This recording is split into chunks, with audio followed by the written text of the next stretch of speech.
avec Adrea. Adrea Mutuelle, santé, prévoyance, épargne, retraite.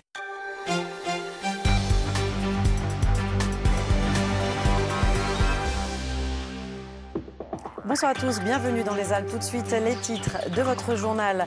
Face à l'afflux massif de réfugiés en Europe, François Hollande a annoncé que la France était prête à accueillir 24 000 personnes en 2 ans. Nous verrons qu'en Isère, le département compte pour le moment 80 réfugiés syriens. Ils sont répartis sur plusieurs communes. Les associations qui aident ces réfugiés posent la question du logement. Grenoble a indiqué qu'elle participait au réseau des villes solidaires. Une délégation du ministère de l'Industrie était aujourd'hui dans les locaux de l'entreprise Red Light Vertical à Saint-Pierre-de-Chartreuse. Ils sont notamment spécialistes de l'équipement pour le trail. Objectif, mesurer les investissements réalisés par cette société iséroise pour contrer le Made in China. Et puis nous vous parlerons d'une histoire méconnue, celle de ces multiples petits chalets éparpillés sur la commune de Jarrier en Savoie. 150 au total. Ailleurs, on les appelle Mazo. Ici, dans ce petit bout de Maurienne, c'est Lograne, le grenier, une cabane en bois, toujours isolée de la maison familiale, où l'on stockait tout ce qui était précieux. Juste après ce journal, vous avez rendez-vous avec l'édition nationale. Carole Gessler reviendra notamment sur ce face-à-face tendu à Bruxelles entre 5000 agriculteurs et les forces de l'ordre. Des éleveurs producteurs qui viennent de France, de Belgique ou d'Allemagne. Ils réclamaient une mesure d'urgence pour compenser la baisse des cours du lait ou de la viande. La Commission européenne a débloqué 500 millions d'euros. Et puis l'édition nationale reviendra bien évidemment sur la conférence de presse de François Hollande. Le chef de l'État s'est exprimé ce matin sur plusieurs sujets d'actualité. Il a notamment annoncé que la France accueillerait 24 000 réfugiés sur les 2 prochaines années. Il a aussi plaidé pour un mécanisme de quotas entre les pays européens. Un débat sera organisé prochainement au Parlement. Alors en Isère, comme un peu partout dans les Alpes, pas d'arrivée massive. On compte 80 réfugiés venus de Syrie. Ils sont pris en charge et logés sur plusieurs communes du Nord Isère et de l'agglomération grenobloise. De leur côté, les associations qui aident ces réfugiés ont entendu le message de François Hollande, mais se demandent comment les loger. Reportage Christian Deville avec Dominique Bourget. Djehad vient de Dera, bastion de la révolution syrienne. C'est depuis un camp de Jordanie que l'ONU l'a orienté vers la France afin de soigner l'un de ses 5 enfants atteints d'une grave maladie cardiaque. Grâce à Dieu, je vais bien, je me sens en sécurité quand je sors. Mais j'ai toujours mes pensées tournées vers ma famille en Syrie, vers la guerre, les bombardements et tout ce qui se passe sur place. J'ai encore un frère et une sœur là-bas, et moi je suis dans ce pays, c'est vraiment le rêve. Bénéficiant du statut de réfugié, Djehad a été prise en charge par l'organisme Insert 38 à Doma, dont la première mission est la recherche de logement. Un exercice difficile compte tenu du manque de logement social, notamment sur l'agglomération grenobloise, et du type de logement adapté. On a des situations de famille qui ont des problématiques santé. Il y a beaucoup de blessures de guerre, donc il y a des personnes par exemple qui ne peuvent pas monter un escalier.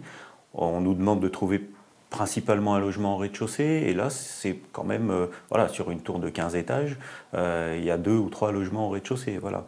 Il y a des situations où on nous demande des logements qui sont plus près de l'hôpital, parce qu'il y a des situations de traitement régulier, etc. La situation des demandeurs d'asile sur Grenoble est encore plus tendue. Fort de l'élan de solidarité envers les migrants syriens, la ville a donc annoncé son intention de rejoindre le réseau Ville Solidaire.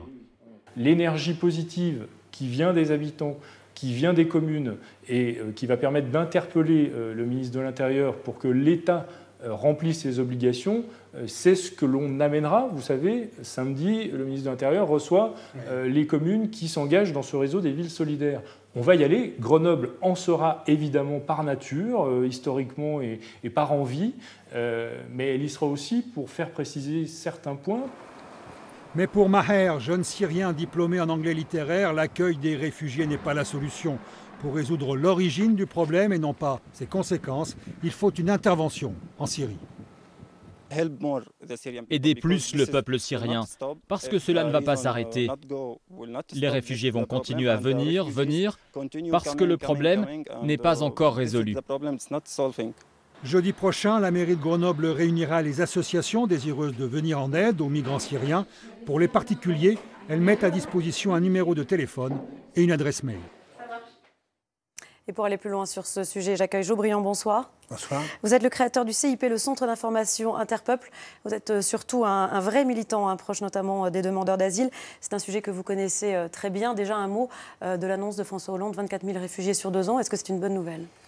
Oui, c'est important. On ne peut que saluer une telle décision. Ceci dit, je peux en mettre comme des réserves, comme beaucoup de militants associatifs, sur la politique française en matière d'asile et d'immigration. Il faut savoir quand même que sur 80 demandes qui sont déposées soit pour l'asile, soit pour le séjour, il y a environ, sur 100 demandes, il y a au moins 80% de refus. Ça veut dire que tous les jours, il y a des sans-papiers, des personnes qui sont condamnées à être sans-papiers, sans droit, dans un état, je dirais, d'exclusion sociale totale. Donc c'est aussi toute la politique peut-être qu'il faudrait d'accueil et d'intégration qu'il faudrait revoir. Enfin, il s'agit de réfugiés qui prennent des risques quand ils sont dans leur pays. Bien sûr. Bien sûr. Bon, on peut discuter de la différence entre réfugiés et migrants économiques qui sont aussi... est-ce qu'on peut séparer complètement l'économie de politique? Ce serait tout un débat. Est-ce que cette annonce intervient trop tard, selon vous? Bon, c'est jamais trop tard, ça on peut dire, mais c'est vrai que, encore une fois, le corps de l'enfant Ilan qui a été retrouvé au bord de la mer, c'est bien d'être ému, il faut être ému par rapport, c'est même révoltant. Ceci dit, ça fait au moins 10 ans qu'il y a des milliers de migrants qui meurent en mer, dont les corps jonchent la Méditerranée, ou même les déserts qu'ils essaient de traverser pour arriver en Europe. Par conséquent, je dirais, il ne faut pas non plus que cette émotion occulte nos responsabilités, qui montent déjà un peu à loin, et on aurait pu faire beaucoup mieux et beaucoup plus depuis déjà en amont, depuis de nombreuses années. Alors Grenoble a annoncé qu'elle rentrait dans le réseau des villes solidaires, en tout cas la municipalité. Là aussi, est-ce que c'est une bonne chose selon vous, Jo Briand? Oui, moi-même, je ne suis pas le seul. J'ai envoyé même un mail, une interpellation il y a 2-3 jours déjà à la ville de Grenoble pour qu'elle s'affiche comme ville solidaire à l'instar d'autres villes en France. Ça, c'est comme positif. Bon, nous, associations, on est même peut-être prêts à nous associer pour voir comment on peut concrétiser cette décision. Oui, parce qu'il faut des logements, Jo Briand, c'est ce qu'on disait dans le sujet. Problème, comment on fait? On sait bien que dans l'agglomération grenobloise, il y a au moins, d'après les associations, au moins 1500 personnes, français ou immigrés, d'ailleurs, peu importe, qui sont sans solution d'hébergement. Par conséquent, on sait bien qu'il y a eu de nombreuses mobilisations depuis 3-4 ans à Grenoble par rapport à ça. Il y a eu le fameux camp Esponin, dont on a beaucoup parlé. Par conséquent, je dirais, tant qu'il n'y aura pas une offre plus grande, une volonté politique même de l'État français, qui est comme le premier responsable en termes d'hébergement d'urgence, tant qu'il n'y aura pas un déblocage de fonds pour dégager des hébergements d'urgence, bien, on sera confronté à un problème difficilement soluble. Oui, merci beaucoup, Jo Briand, en tout cas, d'être venu sur le plateau de France 3 ce soir. Merci infiniment. Au revoir. Cette information à lire à présent sur notre site internet France 3 Alpes. Un islamiste fondamentaliste originaire de Bourgoin-Jallieu a été placé en détention provisoire ce lundi. L'homme âgé de 31 ans venait d'être expulsé d'Égypte. Les autorités du pays ont invoqué un motif de sécurité nationale. Plus de détails sur notre site internet, donc France 3 Alpes. On ouvre une page économie à présent dans ce journal et l'on reparle du Made in France. C'est à la mode et c'est le pari de l'entreprise iséroise Red Light Vertical. Ils sont spécialistes dans l'équipement pour le trail et ont reçu aujourd'hui la visite d'une délégation du ministère de l'Industrie venue constater sur place les investissements réalisés pour contrer le Made in China. Jean-Christophe Solari, Didier Alban. C'est un sac à dos qui porte en lui beaucoup d'espoir, le renouveau de la filière textile en France. Pour le mettre au point, il a fallu des mois de recherche sur des procédés inédits de confection qui répondent aux exigences des trailers, ces sportifs qui parcourent la montagne en courant. Solide, léger et souple, ce produit Made in Chartreuse est le fruit d'un projet lancé par le ministère de l'économie fin 2013, à l'époque où il s'appelait ministère du redressement productif. L'idée était effectivement de faire en sorte qu'on arrive à produire différemment. Ça voulait nécessairement dire passer par des essais, par des tests et par de l'investissement en machines s'il était nécessaire. Mais l'idée était bien de créer de l'emploi productif en France, donc passer par des machines et par des processus de production nouveaux qui permettaient de rentabiliser ces emplois en France. Le projet Antex a permis à Red Light de tester la découpe laser ou le thermocollage et d'étudier les gains en production que ces nouvelles techniques autorisaient.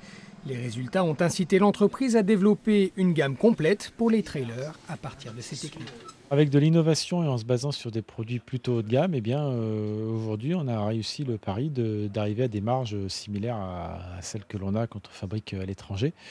Et sur des produits industriels, je dirais, puisqu'aujourd'hui des sacs à dos comme ceux qu'on a donc designés qu'on a commencé à produire au mois de mai, on a sorti plus de 3000 et vendu plus de 3000. Le projet Antex va désormais essaimer ailleurs en France. De son côté, Red Light Vertical compte bien augmenter sa production à 25 000 pièces par an dans 3 ans et embaucher pour cela une vingtaine de personnes, des couturières formées actuellement au lycée Argouges de Grenoble. Une bonne nouvelle pour les amateurs de poires. Le cru 2015 s'annonce plutôt bon et c'est vrai notamment en Haute-Savoie, à Coponnet où la cueillette a commencé. Ingrid Pernet-Duparc et Christian Mathieu sont allés dans une exploitation où l'on mise sur le bio et le qualitatif. On regarde leur reportage. Le geste est précis et délicat depuis plus de 50 ans. Pas de machine, mais des cueilleurs fidèles qui trient et cueillent à la main comme Monica, qui a rejoint les vergers au Savoyard de Coponnet pour 7 semaines de travail. La mission a débuté ce matin avec ces poires William qui ont bénéficié tout l'été d'une météo clémente. La chaleur a calmé la maturité. Il faut savoir que la maturité est déterminée par la date de floraison. Donc la date de floraison cette année était dans une année normale. Donc c'est pour ça que cette année, on va avoir, au point de vue qualitatif, le sucre, on va être excellent. Donc maintenant, ce qui est bien, c'est qu'on a froid la nuit, ce qui permet d'avoir la coloration des fruits qui vont être excellentes. Donc là, on va avoir vraiment, au point de vue qualité, cette année, ça va être vraiment une bonne année.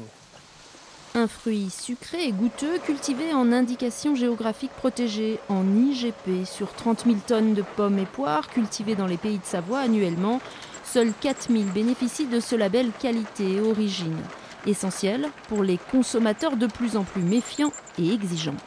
Nous, on essaie d'éviter les traitements, c'est-à-dire qu'on a même des méthodes biologiques.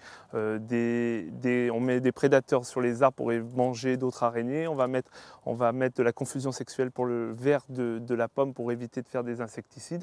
Donc c'est vrai que maintenant, la méthode de travailler fait qu'on essaie d'être le plus propre possible en utilisant des moyens biologiques et aussi bien des méthodes qui sortent de l'agriculture biologique.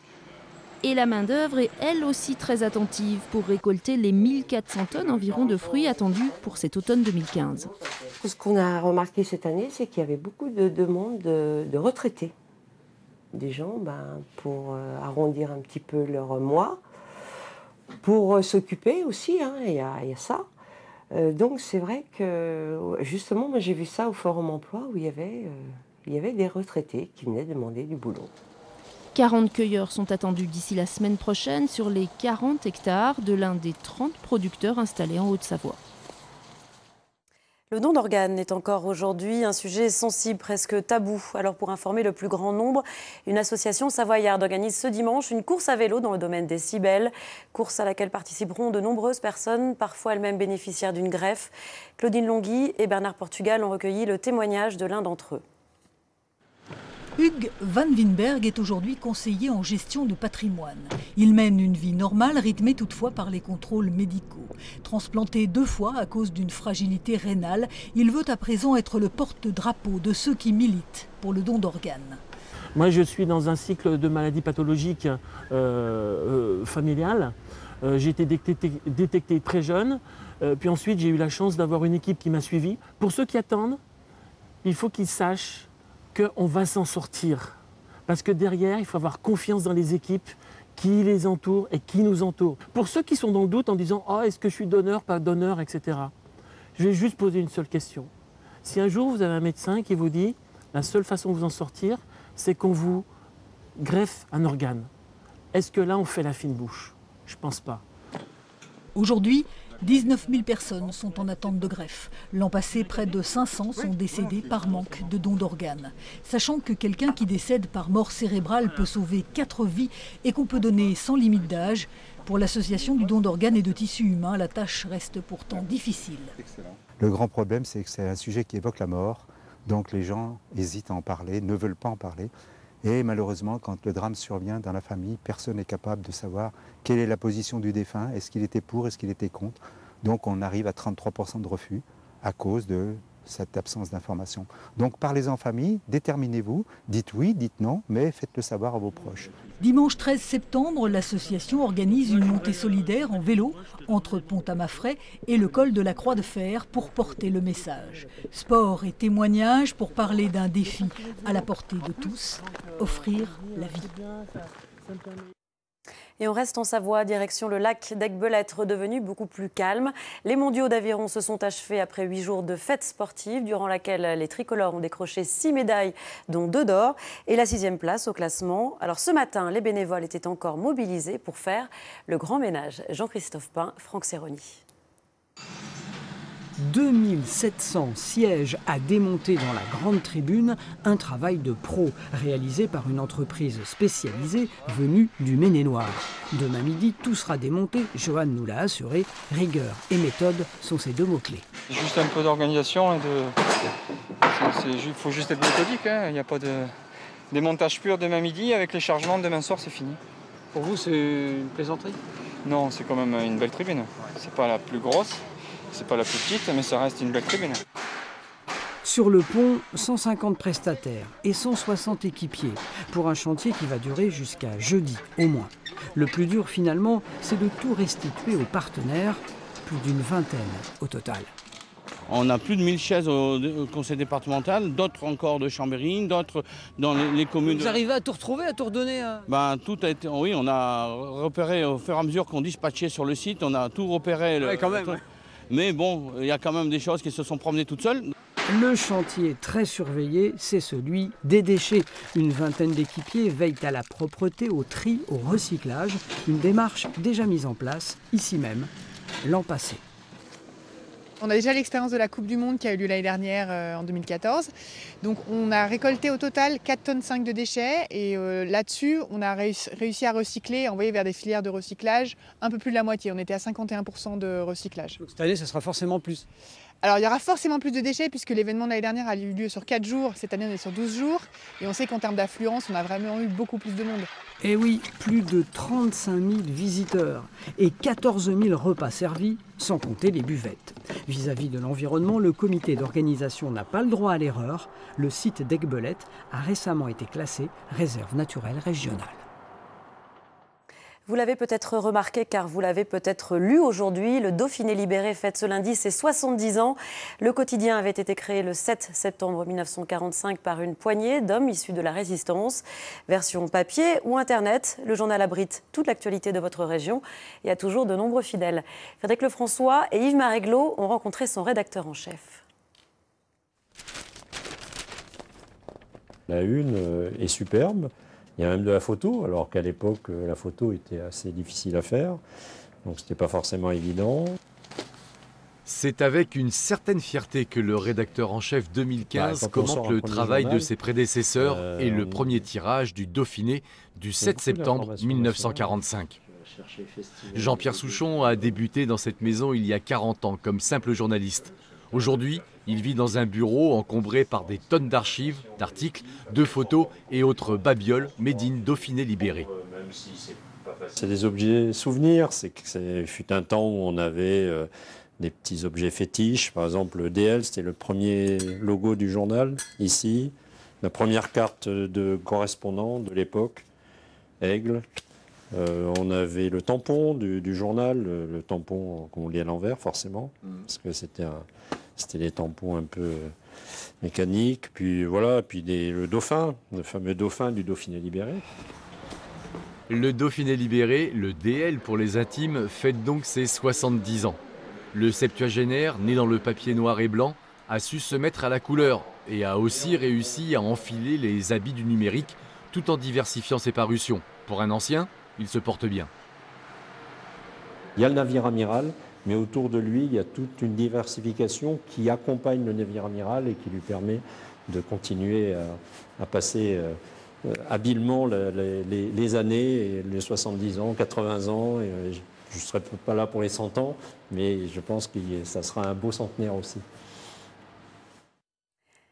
Voilà, et à noter que France 3 Alpes prépare justement un documentaire sur les 70 ans du Dauphiné libéré, documentaire qui sera diffusé sur notre antenne le mois prochain. 70 ans après la fin de la Seconde Guerre mondiale, les éditions iséroises Glénat ont publié une bande dessinée atypique. Son auteur, Kamel Mouelef, retrace le parcours souvent tragique de résistants oubliés. Parce qu'ils sont algériens, marocains ou polonais, ils n'ont jamais reçu les honneurs de la France à la Libération. Grégory Lespinasse, Franck Serroni.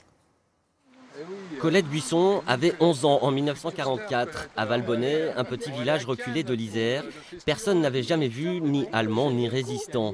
Mais en ce jour d'août 1944, les habitants se retrouvent projetés dans la tourmente de la guerre.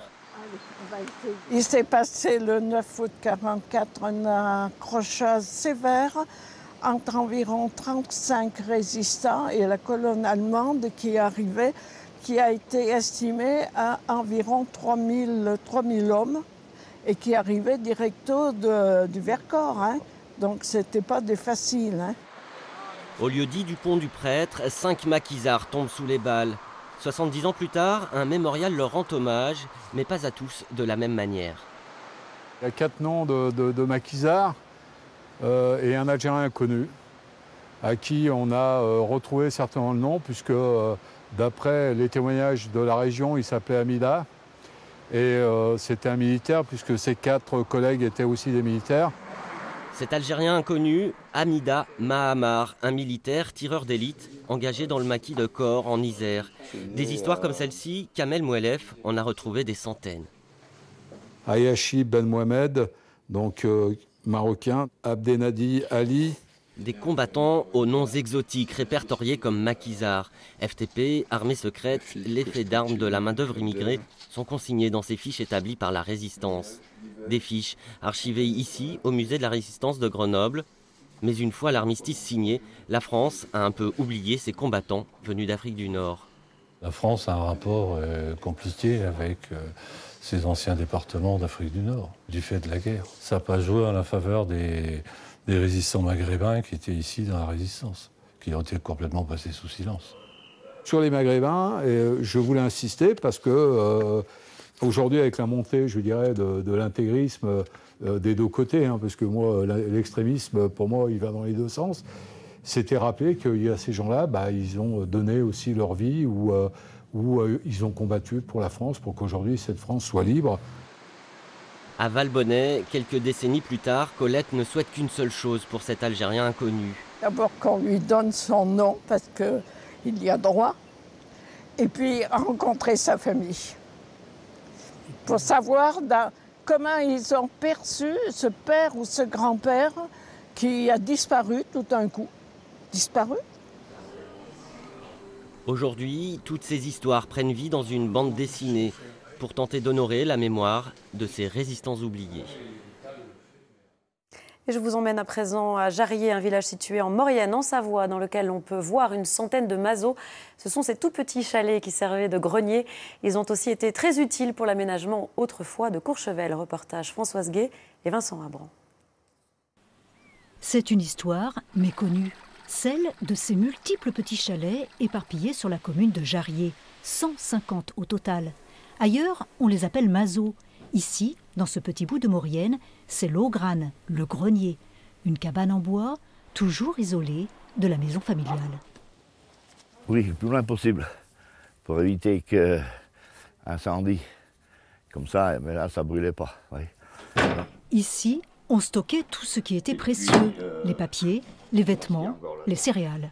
Le blé, l'orge, etc., etc. Et au-dessus, vous voyez, il y a des paniers, la baratte, des choses. Là, il y a des outils de travail. Mais le caractère unique de ces greniers, c'est leur construction sans clous, permettant de les déménager facilement. De faire un grenier une demi-journée, le remonter une demi-journée, c'est tout emboîté. Alors regardez, ici, il suffit de numéroter les choses. Vous voyez, on prend une craie. 1, 2, 3, 4, 5. 5 d'un côté, alors 5 droit, 5 gauche, le machin dessus. Pareil de l'autre côté, et on empile.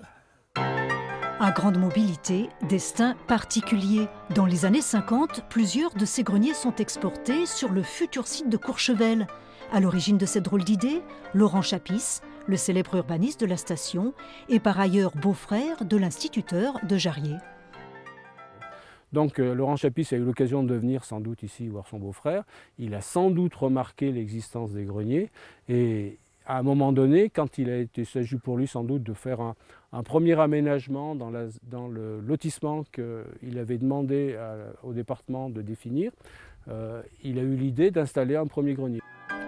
De Maurienne en Tarentaise, une dizaine de greniers s'envolent donc vers la station UP, laissant dans l'oubli son origine, les alpages de Jarrier, un petit village bien décidé à ne pas laisser l'histoire se répéter. Nous ne laisserons pas faire une chose pareille pour la bonne raison que c'est un patrimoine que nous voulons garder sur la commune. Dans le PLU, nous avons pris, pas un arrêté, disons, il y a une petite ligne qui dit que tous les greniers de Jarrier doivent faire l'objet d'un permis de démolir, de façon à ce qu'on ait la traçabilité et un permis de reconstruire une déclaration préalable de reconstruction. Aujourd'hui, après ce destin dans l'hôtellerie de luxe, la deuxième vie des greniers de Jarrier s'appelle abri de jardin, chambre d'amis, résidence secondaire.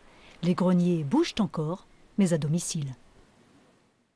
Avant de refermer ce journal, je vous rappelle l'une des principales informations. Face à l'afflux massif de réfugiés en Europe, François Hollande a annoncé que la France était prête à accueillir 24 000 personnes en 2 ans. Le département de l'Isère compte pour le moment 80 réfugiés syriens répartis sur plusieurs communes. À noter que la ville de Grenoble fait désormais partie du réseau Ville Solidaire et a donc mis en place une plateforme d'appel et un site internet pour aider l'accueil de ces réfugiés. C'est la fin de ce journal. Merci à vous de l'avoir suivi. L'actualité continue sur le site alpe.france3.fr.